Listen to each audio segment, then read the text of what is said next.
तुम किसी रेल सी गुजरती हो, मैं किसी पुल सा थरथराता हूँ। सर, तुम किसी रेल सी गुजरती हो, मैं किसी पुल सा थरथराता हूँ। जिसे मैं ओढ़ता बिछाता हूँ, मैं तुम्हें वो गजल सुनाता हूँ। तुम किसी रेल सी गुजरती हो, मैं किसी पुल सा थरथराता देखना हूँ। साफ पड़ा है। जिसे मैं ओढ़ता बिछाता हूँ, मैं तुम्हें वो गजल सुनाता हूँ। अब मैं परम आदरणीय श्रद्धेय श्री एस.सी. महेश्वरी जी, जनरल सेक्रेटरी बीपीएस को यहाँ पे आमंत्रित करना चाहूंगा कि वो आए, अपनी जनरल सेक्रेटरी जनरल रिपोर्ट प्रस्तुत करें। माननीय महेश्वरी जी।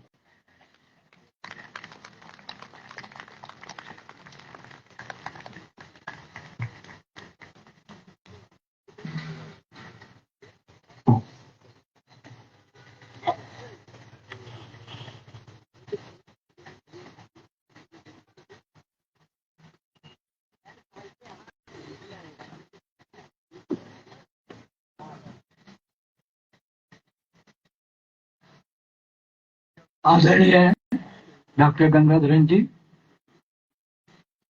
सभापति महोदय और दूर दूर से आए हुए हमारे सभी डेलीगेट्स, मैं आप सभी का हृदय से स्वागत करता हूं। और यदि आप लोगों को कोई असुविधा हुई हो तो उसके लिए क्षमा याचना भी करता हूं।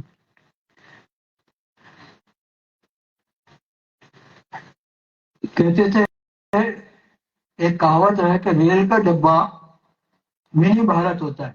मैं आज देख रहा हूं कि ये पंडाल आज एक मिनी भारत है। मणिपुर से लेके बंगाल, आसाम, तमिलनाडु, बिहार, सारे हमारे स्टेट्स के रिप्रेजेंटेटिव यहाँ आज मौजूद हैं। और ये पंडाल अपने आप में एक मिनी भारत का रूप हो गया है। आप सभी का बहुत बहुत एक बार फिर हृदय से धन्यवाद कि आप इतनी तकलीफें उठा के यहाँ हमारे बीच में है। हमारे बहुत सारे वरिष्ठ नागरिक, वरिष्ठ पेंशनर्स ऐसे हैं जो बीमार हैं, लेकिन फिर भी वाईजैक से चल के यहाँ तक आए हैं। उनके बेटियां परेशान हैं, पापा पहुंचे कि नहीं पहुंचे, बार बार मेरे को फोन आ रहा है। तो वो हार्ट पेशेंट हैं, बीमार हैं, लेकिन वो मान नहीं रहे हैं, वो जबरदस्ती आए। वाईजैक से दिल्ली बाई एयर आए, बेटी ने आगे का टिकट कैंसिल करा दिया, उन्होंने जबरदस्ती दोबारा टिकट लिया और आज सुबह यहाँ पहुंच गए। बेटी मेरे को बार बार फोन कर रही है, पापा पहुंचे नहीं पहुंचे, ठीक है कि नहीं है। तो हमारे साथी ऐसे हैं। हमारे वर्किंग प्रेसिडेंट श्री कपूर साहब थैलेसीमिया के पेशेंट हैं, लेकिन उनको बड़ी तलब थी यहाँ पहुंचने की, बीमारी के कारण आ नहीं सके। उन्होंने अपना मैसेज भेजा है, तो तनेजा जी आपको बताएंगे। साथियों, डिजिटल प्लेटफॉर्म्स अडॉप्ट करने के और डिजिटल एजुकेशन पेंशनर्स में आगे बढ़ाने की वजह से आज भारत पेंशनर समाज सबसे अग्रिम पंक्ति में है। हमने कोविड के बाद जो हमें नुकसान हुआ मेंबरशिप में और दूसरी तरीके से, उसके नुकसान की भरपाई के लिए हमने टाटा ट्रस्ट को निवेदन किया था कि हमको कम से कम 1 साल के लिए आप 10 लाख का अनुदान दें। साथ में हमने दूसरा उनसे अनुरोध किया था कि डिजिटल साक्षरता को आगे बढ़ाने के लिए हमारे साथ सहयोग करें और इस अभियान में आगे आके हमारे साथ काम करें। तीसरा हमारा निवेदन उनसे था कि हमारे भारतवर्ष में हमारी सरकार ने तरह तरह के ऐप बनाए हुए हैं जो कि सीनियर सिटीजन्स के लिए काफी कामगर हैं। लेकिन बड़ी समस्या होती है कि कौन सा ऐप हम ढूंढें, कहाँ से ढूंढें। तो एक हमारा अनुरोध था टाटा से कि एक आप ऐसा यूनिफाइड ऐप बनाइए कंसोलिडेट करके, कि जिसमें इंडेक्स से के द्वारा पेंशनर हमारे सेलेक्ट कर पाए कि कौन सा ऐप उनके लिए उचित रहेगा और उसको वो खोल पाए। वित्तीय सहायता के रूप में काफी अड़चने थी, लेकिन वहाँ जो हमारे सहयोग करने के लिए जो तत्पर लोग थे, उनमें सबसे अग्रिम नाम श्रीमती सरस्वती पद्मानाभन। उन्होंने बहुत प्रयास किया। जब हमने शुरू में टाटास को अप्रोच किया कि भाई हमें ये चाहिए, तो उन्होंने बोला भाई आप एक कंसेप्ट पेपर तो भेजो, एक प्रोजेक्ट रिपोर्ट भेजो। हमने कहा भाई हमने तो कभी बनाया नहीं, हमें तो कंसेप्ट पेपर बनाना नहीं आता, ना हमें प्रोजेक्ट रिपोर्ट बनानी आती है। अगर हम चार्टर्ड अकाउंटेंट के पास जाते हैं तो वो 40,000 रुपया मांगता है प्रोजेक्ट रिपोर्ट का, हमारे पास तो नहीं है, कहाँ से देंगे। तो उन्होंने खुद ही सारा कंसेप्ट पेपर, प्रोजेक्ट रिपोर्ट कुछ सब बना के भेजा और बोला आप साइन करके इस लिंक के ऊपर जो मैं भेज रही हूँ उस वहां अपलोड कर दीजिए। सारा कुछ होने के बाद लास्ट में उनके सीईओ ने ऑब्जेक्शन लगाया कि ऑलरेडी तो हमारा इश्यू ही नहीं है, ये तो गवर्नमेंट ऑफ इंडिया का इश्यू है, उनको एड देनी चाहिए, हम क्यों एड देंगे। तो हमने रतन टाटा जी को अप्रोच किया और हमारा सौभाग्य है कि उन्होंने पर्सनली इंटरवेन किया और हमें 10 लाख की जो है प्रोवाइड की 1 साल के लिए। मैं रतन टाटा जी को आज श्रद्धांजलि देना चाहूंगा। हमारे बीच में वो नहीं रहे, लेकिन वो मेंटर के रूप में हमें हमेशा याद रहेंगे। तो कृपया 1 मिनट के लिए खड़े होकर श्री देवांगत आत्मा को श्रद्धांजलि दीजिए।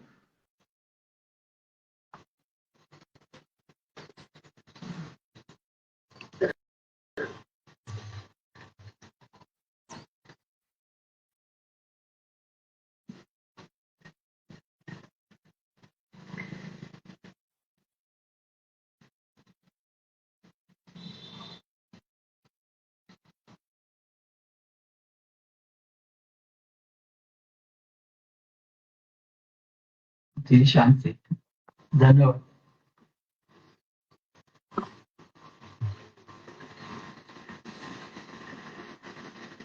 साथियों, इस वर्ष जून के महीने में 26, 27, 28 जून को दिल्ली में इतनी वर्षा हुई कि उसके कारण कई नाले वहां ब्रीच हुए और सारा पानी हमारे ऑफिस में भर गया। हमारा ऑफिस छत तक डूब गया और हमारे सारे कंप्यूटर्स, लैपटॉप्स वगैरह, सारा इंफ्रास्ट्रक्चर और सारे रिकॉर्ड्स पानी में डूब के बर्बाद हो गए। 29 तारीख को सुबह 8 बजे मैंने एक अपील डाली आप लोगों के लिए कि भाई हम ऐसे आपदा में फंस गए हैं, अगर आप लोग सहयोग नहीं करेंगे तो हमें तो संस्था बंद करनी पड़ेगी।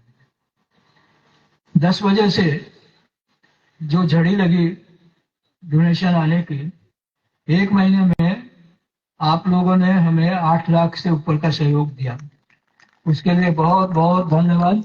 उसी के कारण हम पूरी इस आपदा से उबर पाए। मेरे को याद आता है 1 जुलाई को मंत्री जी की प्रेस कॉन्फ्रेंस थी डॉक्टर जितेंद्र सिंह की। वहां जब हमारे एडिटर साहब ने secretary ji government of India को अवगत कराया कि हमारे साथ तो ऐसा हो गया, तो वो बोले भाई आप लोग तो बहुत स्ट्रांग हैं, खड़े हो जाएंगे, कि मेरे को पूरी उम्मीद है। मंत्री साहब ने भी कहा कि भाई आपके तो 10 लाख से ऊपर सदस्य हैं, कोई प्रॉब्लम नहीं आनी चाहिए, और आप लोगों के सहयोग से कोई प्रॉब्लम नहीं आई। आपने 8 लाख से ऊपर रुपया हमें दिया 1 महीने के अंदर अंदर। रतन जी टाटा जी के भी इंटरफेरेंस से हमें 10 लाख रुपया मिला हम दोबारा से खड़े हो पाए। सारा इंफ्रास्ट्रक्चर किया हमने, लेकिन अभी थोड़ा सा काम बाकी रह गया। दीवारें अभी भी गीली हैं, तो इसलिए ऑफिस स्ट्रक्चर की रिपेयर नहीं हो पाई है, और फर्नीचर भी हम उसी कारण से दूसरा नया नहीं ले पाए हैं। अभी बहुत ही कम फर्नीचर से हम लोग काम चला रहे हैं, लेकिन आगे आने वाले टाइम में आप लोगों के सहयोग से हम फिर से पहले से भी ज्यादा तरीके से अपना ऑफिस सेटअप कर पाएंगे।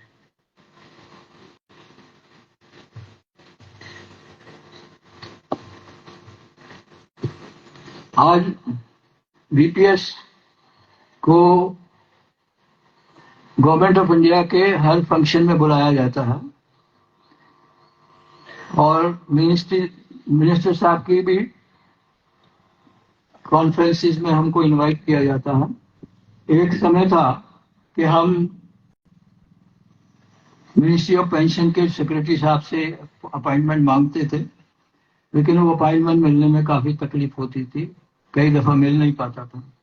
आज आप लोगों के सहयोग से आज स्थिति ये है कि हमारे गवर्नमेंट ऑफ इंडिया के सेक्रेटरी श्री वी श्रीनिवास अपने डायरेक्टर्स और कंसल्टेंट्स के साथ खुद ही हमारे ऑफिस में आ जाते, और बड़ी बात यह है कि जब वो हमारे ऑफिस में आते हैं तो हमारे लिए लंच भी वो लेके आते हैं। पहली बार जब वो आए तो उस दिन 25 लोग थे हमारे ऑफिस में, वो 25 लोगों के लिए लंच लेके आए और हमारे साथ बैठ के उन्होंने लंच किया। 3 घंटे वो समझते रहे कि भारत पेंशनर समाज क्या है, कैसे काम करता है, कितने व्हाट्सएप ग्रुप हैं, कितने सोशल मीडिया के ऊपर है। सारा उन्होंने तसल्ली से समझा, और उन्होंने ये एक्सेप्ट किया कि हाँ, ये सबसे बड़ी ऑर्गेनाइजेशन है और इसके 10 लाख से ऊपर सदस्य हैं। अभी हाल में नेशनल ह्यूमन राइट कमीशन ने एक कॉन्फ्रेंस की दिल्ली में, उसमें भी हमें बुलाया गया। वहां भी हमने अपनी बात कर रखी है, और हमें आश्वासन दिया गया कि उस पे सब पे विचार होगा। आदित्य बिरला ग्रुप ने भी एक कॉन्फ्रेंस सीएसआर ग्रुप में रखी डिस्कशन के लिए, वहां भी हमें बुलाया गया। उनके सामने भी हमने एक कंसेप्ट पेपर दिया कि भाई आप हमारा सहयोग करिए फाइनेंशियल रूप से। मंत्री जी की प्रेस कॉन्फ्रेंस में तो अक्सर हमें बुलाया ही जाता है। 4 तारीख को एसबीआई की एक मेगा कॉन्फ्रेंस थी डीएलसी के लिए, डिजिटल लाइफ सर्टिफिकेट बनाने के लिए, वहां भी हमें बुलाया गया, और वहां हमारे सेक्रेटरी साहब भी थे, जॉइंट सेक्रेटरी, डायरेक्टर सभी लोग थे। वहां भी उन्होंने विधिवत हम लोगों का स्वागत किया और हमारी बात सुनी और आश्वासन दिया। जैसे हम दिल्ली में वर्कशॉप करना चाहते हैं डिजिटल लिटरेसी की टाटाज के साथ, तो दिल्ली में बड़ी समस्या है। सबसे पहली समस्या यह है दिल्ली में कि हमारे दिल्ली के साथी घरों से निकलते नहीं हैं, आसानी से निकालना पड़ता है। दूसरी समस्या आती है वहां जगह की। तो मैंने जब ज्वाइंट सेक्रेटरी जी से निवेदन किया कि भाई इसमें हमारी मदद करिए, उन्होंने कहा भाई आप हैं तो हम हैं, आप नहीं तो हम भी नहीं, तो आप हमारा कॉन्फ्रेंस हॉल जब चाहें इस्तेमाल कर सकते हैं। लेकिन मेरी दुविधा यह है कि उनका कॉन्फ्रेंस हॉल बहुत छोटा है, वहां 20 आदमी से ज्यादा, मुश्किल से 20 आदमी बैठ सकते हैं। वो एसबीआई के सीजीएम भी थे वहां, उनसे भी हमने निवेदन किया, तो वो भी उन्होंने बोला हम आपकी सहायता करेंगे। इसी तरीके से अभी 6 तारीख को भी एक कॉन्फ्रेंस थी, मंत्री जी की प्रेस कॉन्फ्रेंस थी, सभी बैंकों के सीजीएम वहां थे, और वहां भी आईसीआईसीआई बैंक ने और एसबीआई के सीजीएम ने फिर से एक बार हमें आश्वासन दिया कि वो हमारे साथ हर तरह का सहयोग करेंगे। अब देखते हैं कितना सहयोग मिलता है, कहाँ से मिलता है। उम्मीद तो है कि हम कर पाएंगे। हमारा जो डिजिटल लिटरेसी का प्रोजेक्ट चल रहा है टीसीएस के सहयोग से, उसे हम बेंगलोर में अभी तक 5 वर्कशॉप्स कर चुके हैं और हमने 110 पेंशनर्स को वहाँ ट्रेन किया है। और हमारा मोटो है each one train one, each one teach one. तो हम इस उम्मीद से चल रहे हैं कि ये 110 लोग और आगे बढ़ाएंगे, एटलीस्ट कर्नाटक को वो कवर करेंगे। वहाँ भी हमारे साथ chief commissioner income tax Goa and Karnataka ने सहयोग किया, अपना ऑफिस उन्होंने दिया हमें कॉन्फ्रेंस के लिए।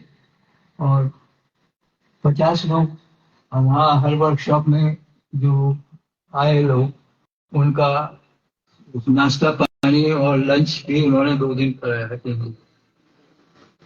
तो इसी प्रकार से अभी ये कॉन्फ्रेंस, ये डिजिटल लिटरेसी क्लासेस वर्कशॉप्स हम दूसरे स्टेज में चलाने की चेष्टा में है। अभी 19 तारीख को कोलकाता में वर्कशॉप होगी, मिस्टर पात्रा उसको ऑर्गेनाइज कर रहा है। और 17 दिसंबर के बाद गुवाहाटी में एक कॉन्फ्रेंस होगी, ये वर्कशॉप होंगी। मद्रास में लाइव है मोबाइल पर वर्कशॉप ऑर्गेनाइज हो रही है टीसीएस के सहयोग से। हैदराबाद में भी हम कोशिश कर रहे हैं। दिल्ली में भी हम कोशिश में हैं कि दिसंबर के 2nd वीक में हम ये वर्कशॉप ऑर्गेनाइज कर सके। हमारा उद्देश्य ये है कि डिजिटल लाइफ सर्टिफिकेट के लिए पेंशनर्स को कैंप में क्यों जाना पड़े या बैंक में क्यों जाना पड़े, वो अपना डिजिटल लाइफ सर्टिफिकेट खुद घर बैठे अपने मोबाइल फोन से क्रिएट कर सके। ये सुविधा अवेलेबल है, सिर्फ जानकारी का अभाव है जो कि हमें अपने पेंशनर्स को देनी है। थोड़ा सा उनको डिजिटल एजुकेशन देनी है कि थोड़ी सी शिक्षा से वो सक्षम हो जाएंगे अपना सर्टिफिकेट खुद बनाने। अभी देश में जगह जगह डिजिटल लाइफ सर्टिफिकेट जनरेट करने के लिए बड़े बड़े कैंप्स लग रहे हैं। सारे बैंक्स कैंप्स लगा रहे हैं, मिनिस्ट्री ऑफ पेंशन भी लगा रही है। हमारी करीब 57 एसोसिएशंस भी इस काम में जुड़ी हैं। और एनी रेलवे पेंशनर्स एसोसिएशन भी डिजिटल लाइफ सर्टिफिकेट जनरेट करने के लिए कैंप्स वगैरह लगा रहे हैं। तो उन सभी का बहुत बहुत धन्यवाद, विशेषकर north east railway pensioners association का, जिन्होंने आज का पूरा फंक्शन ऑर्गेनाइज किया है बड़े अच्छे ढंग से। और पूरे आज के फंक्शन की कॉस्ट वो खुद ही बियर कर रहे हैं। तो मैं हृदय से आभार प्रकट करता हूँ उन सभी। अब थोड़ी सी उपलब्धियां पिछले हाल के समय में जो बीपीएस ने की है वो आपको बताने से पहले मैं निवेदन करूंगा कि भूल जाऊं तो बता दीजिए, गलती हो जाए तो क्षमा कीजिए। आपका मैं वाक्य ले रहा हूं। एनपीएस राष्ट्रीय पेंशन प्रणाली, हम 2005 से परसू कर रहे थे कि आप अगर ओपीएस नहीं दे सकते हैं तो एनपीएस में सुधार करिए। और सुधार में हमारी ये मांग थी, कम से कम ये आश्वासन दीजिए कि एनपीएस से जो कवर्ड हमारे कर्मचारी हैं 2004 के बाद के भर्ती होने वाले, उनको लास्ट पे का कम से कम 50% एज पेंशन मिलना चाहिए। काफी जद्दोजहद के बाद अभी ये एनपीएस में सुधार करके गवर्नमेंट ने यूपीएस का प्रावधान किया है। यूपीएस में जो कर्मचारी यूपीएस से कवर नहीं है उनको 12 महीने की जो पे है उसका एवरेज का 50% पेंशन दी जाएगी। ग्रुप में शेयर कर देते, इसके साथ साथ ग्रेचुटी उनको मिलेगी। आपके मोबाइल से हम आपको लिंक भेज दे रहे हैं नंबर पर, पापा को भी नंबर लमसम अमाउंट मिलेगा। हाँ, उसमें डालना आपने डाल सकते हो। प्रोविडेंट फंड की जगह, क्योंकि एनपीएस में प्रोविडेंट फंड का कोई प्रोविजन नहीं है। जी जी। तो पापा का यूपीएस में उन्होंने ये वादा किया है कि हम एक लमसम अमाउंट देंगे, लेकिन कितना देंगे इसका अभी तक क्लेरिफिकेशन नहीं हुआ है। तो हमने निवेदन किया गवर्नमेंट को कि आप फार्मूला बताइए कि किस हद से कितना अमाउंट आप देंगे। डाउनलोड कर रहा था। अदरवाइज हमारा निवेदन यह है कि आप 18% दे रहे हैं, 10% हमारा कर्मचारी दे रहा है, तो वो जो 10% देता है उसका 5% एटलीस्ट जीपीएफ में जाना चाहिए और उसको जीपीएफ की सुविधा मिलना चाहिए। या फिर आप बताइए, फार्मूला बताइए कि कितना आप उसको रिटायरमेंट के समय में जीपीएफ के एवज में देंगे। तो इस पे अभी परसू करना पड़ेगा काफी। इतना आसान, गवर्नमेंट से पैसा लेना इतना आसान नहीं है। तीसरा है सीजीएचएस, जो हमें चिकित्सा सुविधा उपलब्ध होती है, जो सीजीएच के माध्यम से होती है। सीजीएचएस में भी कई प्रॉब्लम्स थी। एक तो रेट्स बहुत कम, उसके बाद बिल महीनों के सालों लटके रहते थे हॉस्पिटल्स के, और जो रेफरल सिस्टम और सुविधाएं थी उनका कोई स्ट्रीमलाइनिंग नहीं थी। तो हमने जब रिप्रेजेंट किया तो पार्लियामेंट्री कमेटी बनाई गई और पार्लियामेंट्री कमेटी में हमने एविडेंस अपना टेंडर किया। उसके बाद सीजीएचएस के रेट्स रिवाइज हुए, लेकिन उतने नहीं हुए जितने के होना चाहिए। मार्केट के कंपैरिजन में आज भी बहुत कम है। और जहाँ तक बिल का सवाल है, तो जुलाई 23 में करीब 1400 करोड़ के बिल्स हॉस्पिटल्स के पेंडिंग थे।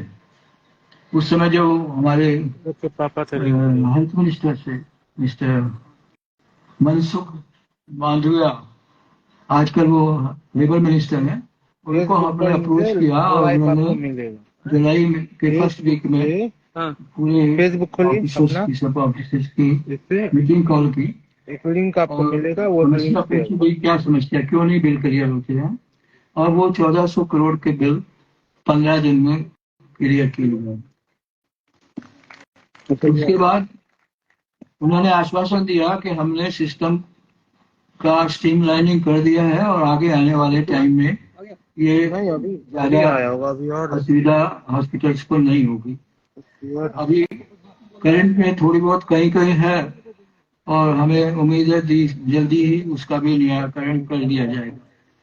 रेलवे चिकित्सा सुविधाएं, हमारा बहुत दिन से ये प्रयास था। हमारा कहना यह था कि सभी जीवन एक बराबर है, तो चिकित्सा सुविधा सभी के लिए सारी स्कीम्स में एक बराबर होना चाहिए। एक बराबर तो अभी तक नहीं हो पाई है, लेकिन रेलवे की चिकित्सा सुविधा में भी काफी सुधार हुआ है और काफी स्ट्रीमलाइनिंग किया है, पहले से काफी अच्छी हो गई। हमारे डॉक्टर विजय कुमार जी बैठे हैं यहाँ, जब ये रेलवे बोर्ड में थे तो उन्होंने भी बहुत सहयोग किया, काफी काम किया सीजीएचएस के सुधार करने के लिए। उनका भी हृदय से धन्यवाद। ये एक बड़ी सुविधा है, एक बड़ी दिक्कत थी। हमारे बहुत सारे साथी पेंशनर्स ऐसे थे कि जिनको सर्विस में तो पेंशन, ये चिकित्सा सुविधा मिलती थी, लेकिन सर्विस के बाद, रिटायरमेंट के बाद उनको कोई चिकित्सा सुविधा नहीं मिलती थी। जैसे में उनको सर्विस में सीजीएचएस की सुविधा मिलती थी, लेकिन सर्विस के बाद नहीं। फिर हमारे बहुत सारे लोग ऐसे हैं जिन्होंने किसी कारण से सीजीएचएस या आरईएलएचएस या ईसीएचएस ज्वाइन नहीं की थी। तो हमने इलेक्शन से 1 साल पहले प्रधानमंत्री जी से निवेदन किया था कि ऐसे सभी लोगों, सीनियर सिटीजन्स को आप आयुष्मान भारत से कवर करिए। अभी इलेक्शन से पहले तो नहीं हो पाया, लेकिन अभी इलेक्शन के बाद जब नई गवर्नमेंट आई तो ये भी काम हो गया। आज 70 साल से ऊपर के जितने वरिष्ठ नागरिक हैं, बिना किसी इनकम लिमिट के वो आयुष्मान भारत को ज्वाइन कर सकते हैं। इसको ग्रुप में डाल दीजिए, ग्रुप में डाल दीजिए। हाँ, सबको देखते रहो। वहाँ भी कई समस्याएं लिख हैं, दीजिएगा। वहाँ भी रेट सीजीएचएस से भी कम है।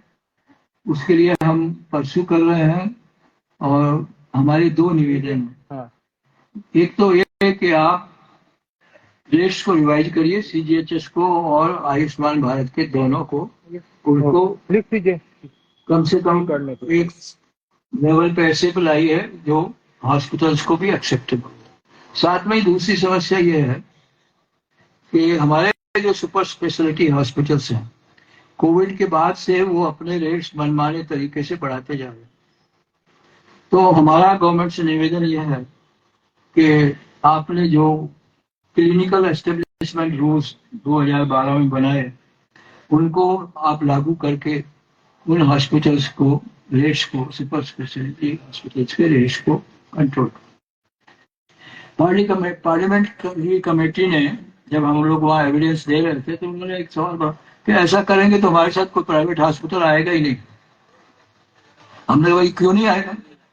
जिन सुपर स्पेशलिटी हॉस्पिटल्स को आपने 1 रुपए गज में सब्सिडाइज जमीन दी है और आज भी आप उनको सब्सिडीज दे रहे हैं, आप उनको उनके लिए मैंडेट करिए कि वो कंपल्सरीली गवर्नमेंट की स्कीम से अम्पेनल हों। वो मना नहीं कर सकते। पार्लियामेंट्री कमेटी ने तो रिकमेंडेशन दिया है, लेकिन अभी तक देखिए हमारे देश में, नरेंद्र जी माफ करेंगे, उनका भी हॉस्पिटल्स है, हेरिटेज ग्रुप ऑफ हॉस्पिटल्स के वो चेयरपर्सन है। तो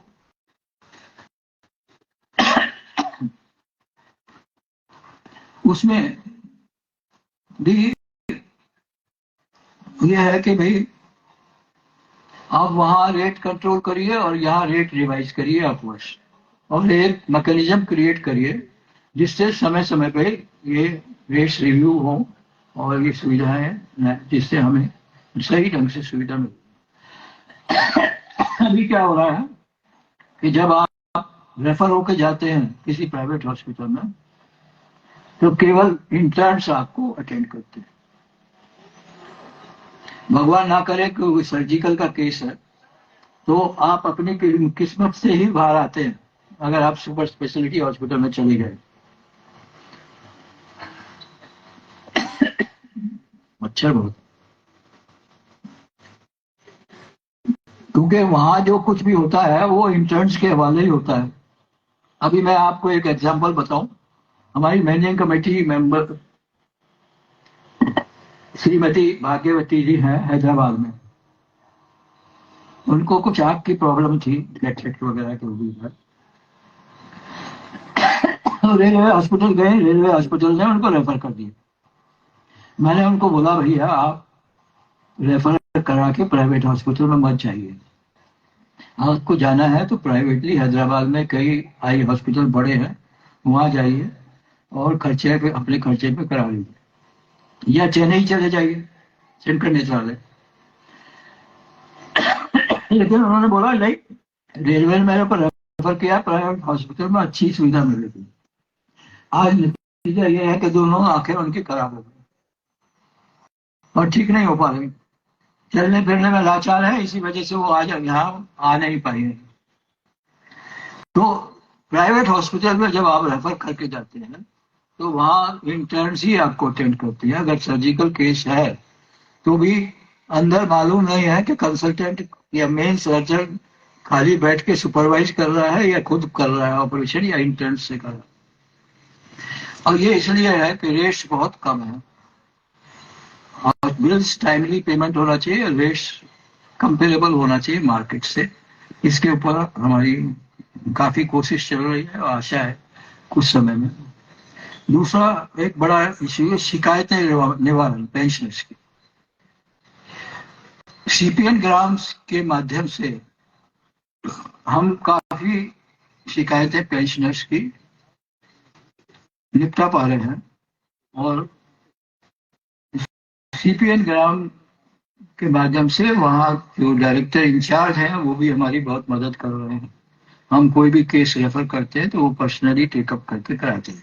पिछले कुछ समय में कुछ जो मेन शिकायतें दूर की हैं वो मैं आपको सामने बताता हूँ।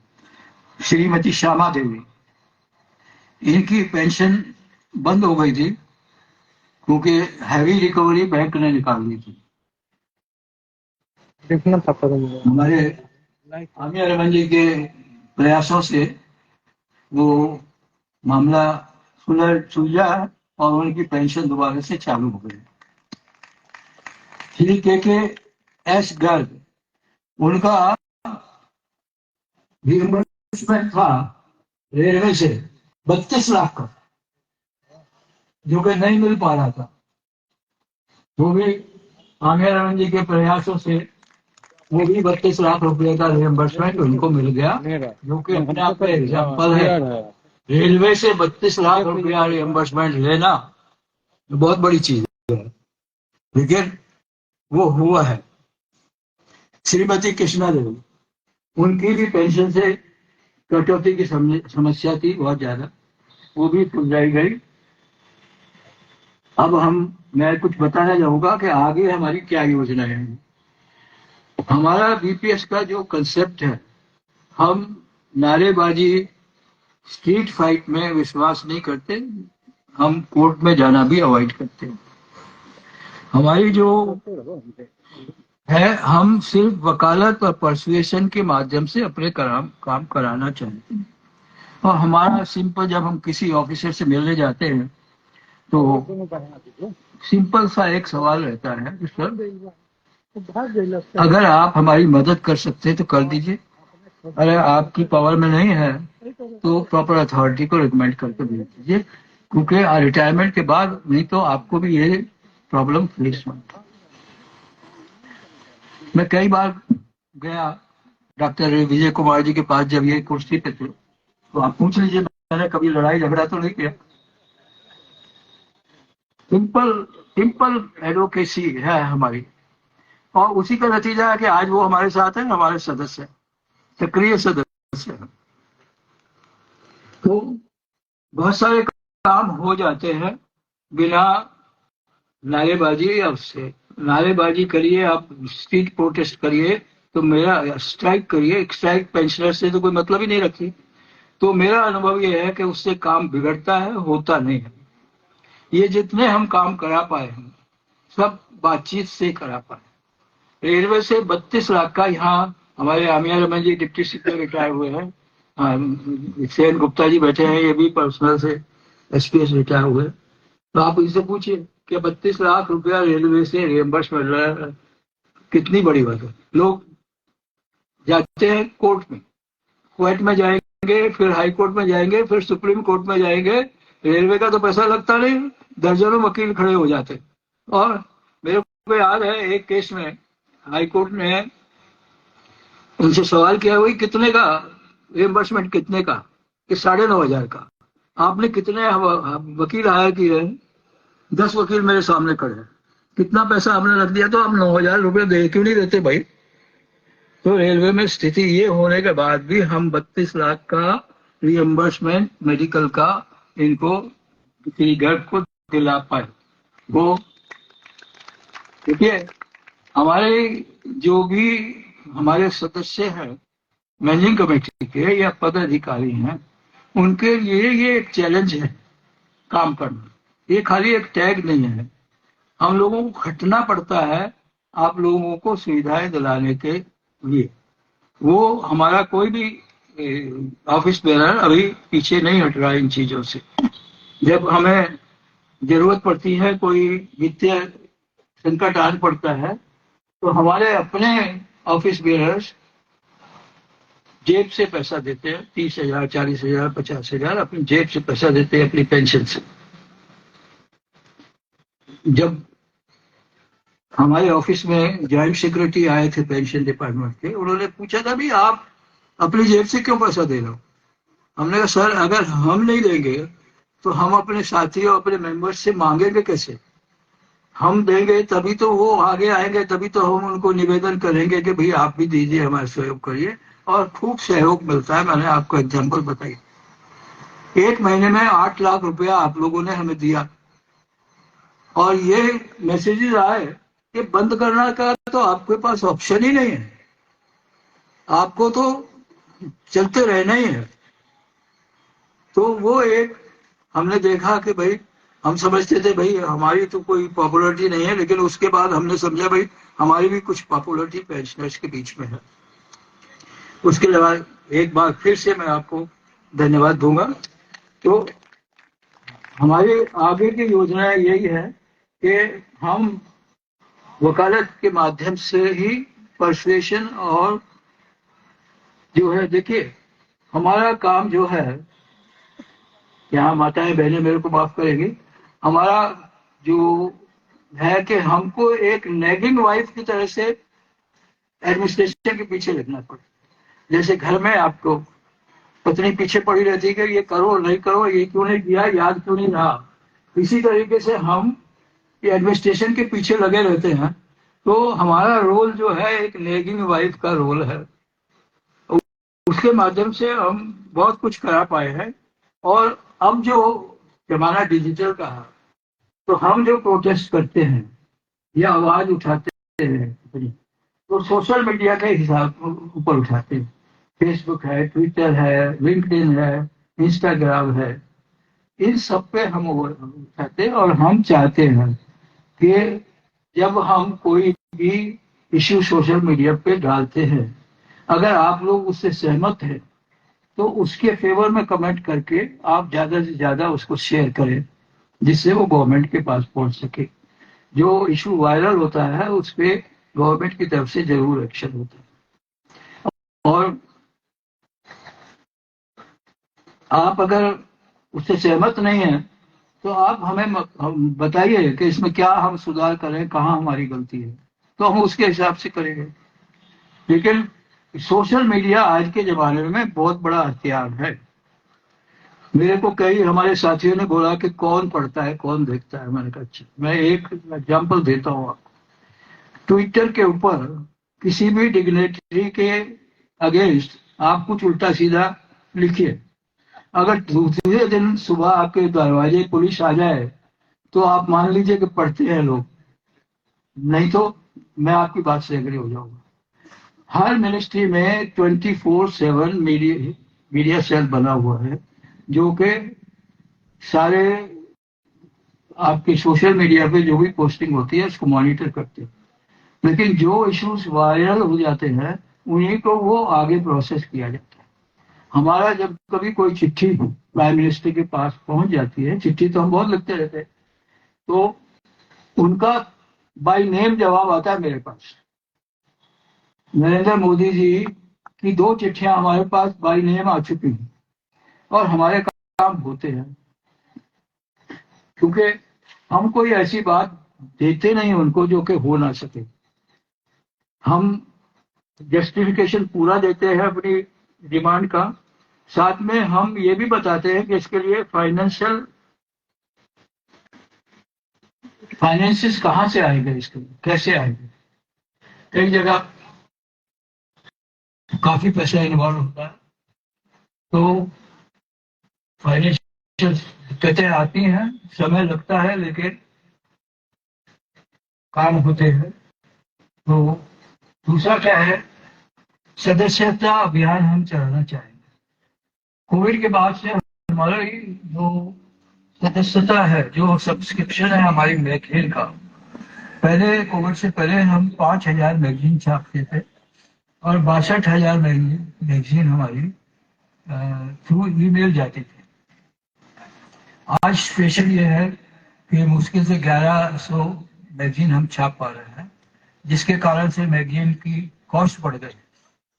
अब अगर हम सब्सक्रिप्शन बढ़ाएंगे तो आप नाराज हो जाएंगे, सब्सक्रिप्शन तो बढ़ा नहीं पाते। इसलिए हमारा निवेदन है सभी से है कि आप मेंबरशिप बढ़ाने में हमारा कम से कम हमारा हर एक सदस्य या हमारी एफिलिएटेड एसोसिएशन का हर सदस्य एक मेंबर तो और बढ़ाए। अगर ऐसा हुआ तो हमारी मेंबरशिप बहुत बढ़ जाएगी, और मेंबरशिप बढ़ेगी, सब्सक्रिप्शन मैगजीन का आएगा तो हम मैगजीन में पेजेस भी ज्यादा छाप पाएंगे। और आप बहुत सारी शिकायतें आपकी हैं कि मैगजीन मिलती नहीं है। अभी जो एसोसिएशन हमारी एफिलेटेड है उनको हम रजिस्टर्ड बुक पोस्ट से मैगजीन भेज रहे हैं, और स्पीड पोस्ट से बहुत सारे हमारे साथी स्पीड पोस्ट से भी मंगाते हैं। तो ये जो शिकायतें हम आपकी है मैगजीन नहीं पहुंचने की, इसको भी हम तहे दिल से कोशिश कर रहे हैं इसको भी रिजॉल्व करने के लिए। पोस्टल अथॉरिटी से बात करके हम समय समय पे उनको जानकारी देते हैं और निवेदन करते हैं कि भाई इसमें सुधार करिए। तो आगे आने वाले टाइम में हमें आशा है कि इसमें भी सुधार आएगा।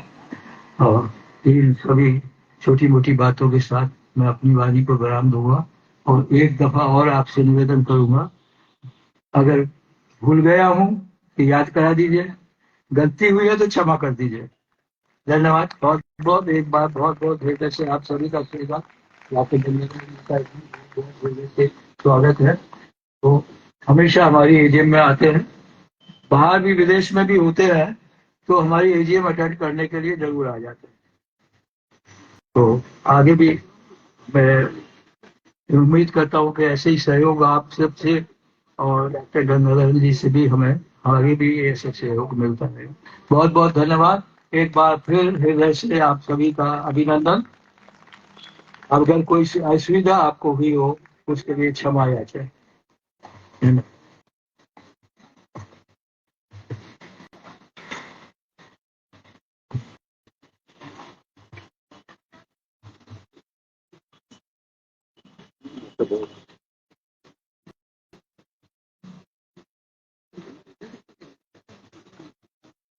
धन्यवाद सर, बहुत ही पूर्ण आपका संबोधन था और अध्ययनपूर्ण भी था, वैचारिक भी था, साथ साथ व्यवहारिक भी था। बोल मोबाइल साइड में तो बात कर ये वादा करते हैं जो आप कमिटमेंट आपने हमसे लिया है कि मेंबरशिप को बढ़ाएंगे और भारत पेंशन समाज का नाम और रोशन करेंगे ताकि आर्थिक रूप से कहीं हम कमजोर ना पड़ सकें।